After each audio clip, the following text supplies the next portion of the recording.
जय हिंद defence aspirants, welcome back again. Myself Divyanshu Pandey. Bharat के विदेश मंत्री doctor Subrahmanyam Jaishankar Donald Trump के शपथ ग्रहण पर भारत की तरफ से जाने वाले हैं और वहां पर ये भारत को रिप्रेजेंट करेंगे।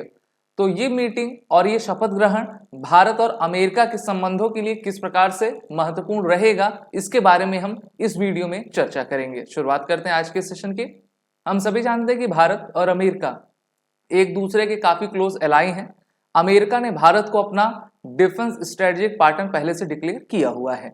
इस बार अमेरिका में 20 जनवरी 2025 से नई सरकार आ रही है, जिसके नए मुखिया होंगे डोनाल्ड ट्रंप, और उन्होंने भारत को भी इनविटेशन भेजा था और भारत ने उस इनविटेशन को आपका स्वीकार किया है। मिनिस्ट्री ऑफ एक्सटर्नल अफेयर्स ने अपने स्टेटमेंट में कहा कि on the invitation of the Trump Vance inaugural committee, External Affairs Minister Dr. Subramaniam Jaishankar will represent the government of Bharat at the swearing-in ceremony of President-elect Donald J. Trump as the 47th President of the United States of America। तो जब भी शपथ ग्रहण समारोह होता है तो सभी देश दूसरे देशों के लीडर्स को बुलाया करते हैं। भारत की तरफ से हमारे विदेश मंत्री जा रहे हैं और आप जानते हो कि विदेश मंत्री का जो ओहदा रहता है, पद रहता है, काफी इंपॉर्टेंट रहा करता है। और भारत अमेरिका के बीच में एक नए रिलेशंस शुरू होंगे इस नए सरकार के साथ। Jaishankar visited the US in the last week of December and met Mike Waltz, NSA designate in the incoming Trump administration. तो अभी जो डोनाल्ड ट्रंप में जो नए एनएसए होंगे माइक, उनसे भी इन्होंने मुलाकात करके आई हुई है। और अभी जो बाइडेन की सरकार में जेक सुलिवेन आपके एनएसए हैं, वो भारत के दौरे पर आए थे, जहां पर उन्होंने हमारे एनएसए और विदेश मंत्री दोनों के साथ मुलाकात की थी। तो किसी भी हम देश में देखें तो मेनली दो पार्टीज होती हैं, सभी से सबको बनाकर आपका रखना पड़ता है, जो प्रेजेंट में चल रही है और जो फ्यूचर में आने वाली है। तो भारत अपने रिलेशंस को डिप्लोमेटिकली तरीके से, अच्छे तरीके से बढ़ा रहा है। वहीं पर डोनाल्ड ट्रंप के बहुत सारे आपके इंपॉर्टेंट मुद्दे हैं जिसको वो लेकर आगे चलना चाहेंगे। The new administration has maintained the strengthening the Indo-US ties has been a bipartisan commitment and enjoys support on both sides of the SLA। और यहाँ पर हम सभी जानते हैं कि डोनाल्ड ट्रंप एक बिजनेसमैन है और वो सभी चीज़ों को बिजनेस के तरीके से देखते हैं। जैसे अभी आपने देखा होगा, चाहे ग्रीनलैंड का मामला हो, पनामा कैनाल का मामला हो, कनाडा का मामला हो, उन्होंने तो यह तक कह दिया था कि हम मिलिट्री वे से भी ग्रीनलैंड को आपका ले लेंगे।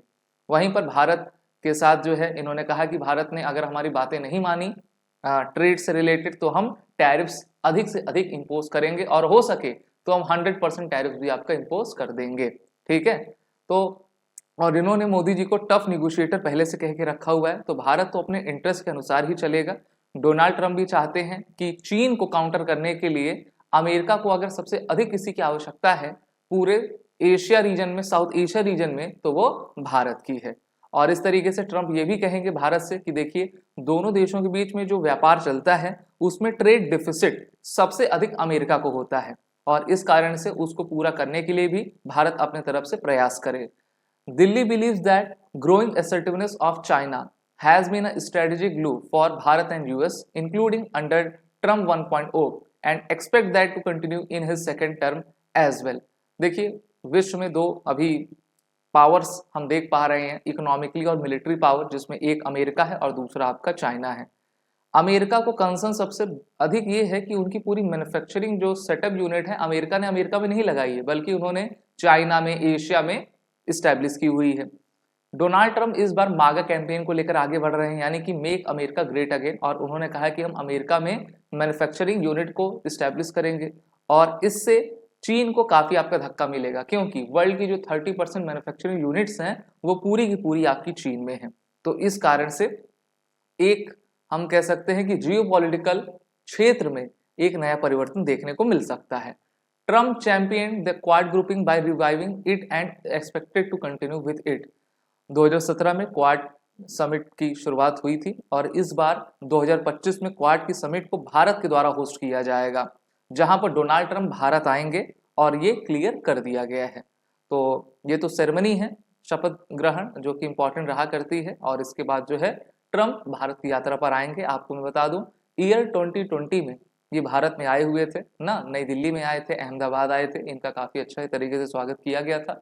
The Biden administration has started the initiative on critical and emerging technology, and Delhi hopes it will continue with the Trump administration, since Beijing is the biggest competitor on these critical and emerging technologies as well. इसको आईसेट कहा करते हैं। एक initiative तैयार की गई है। आईसेट के साथ हमने इंडस एक्स मीट भी शुरू किया है अमेरिका के साथ, जो कि हर साल आपका कंडक्ट होता है।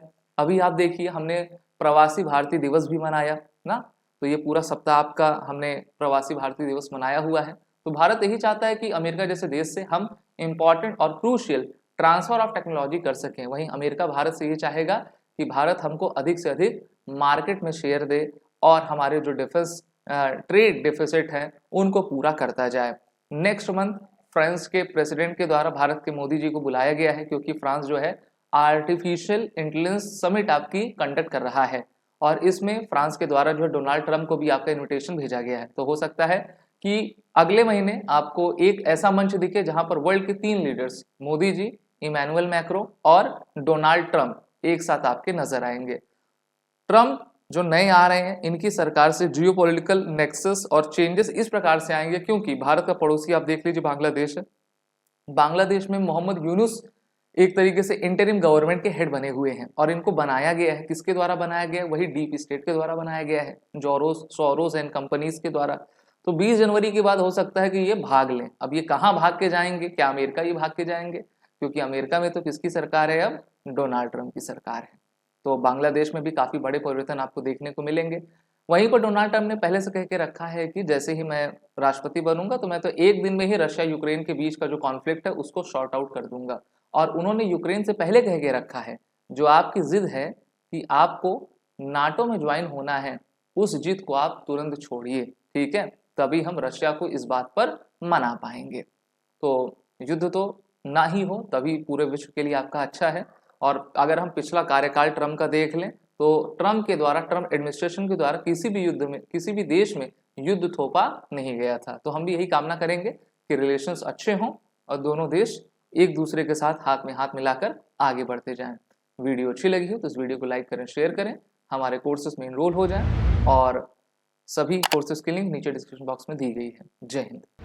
अगर आप एक डिफेंस एस्पिरेंट हैं और SSB interview, NDA, CDS, AFCAT जैसे एग्जाम्स के लिए प्रिपेयर कर रहे हैं तो आप एसएसबी क्रैक एग्जाम्स के कोर्स को चेक करना ना भूलें। आप हमारी लर्निंग एप्लीकेशन को गूगल प्ले स्टोर से भी डाउनलोड कर सकते हैं।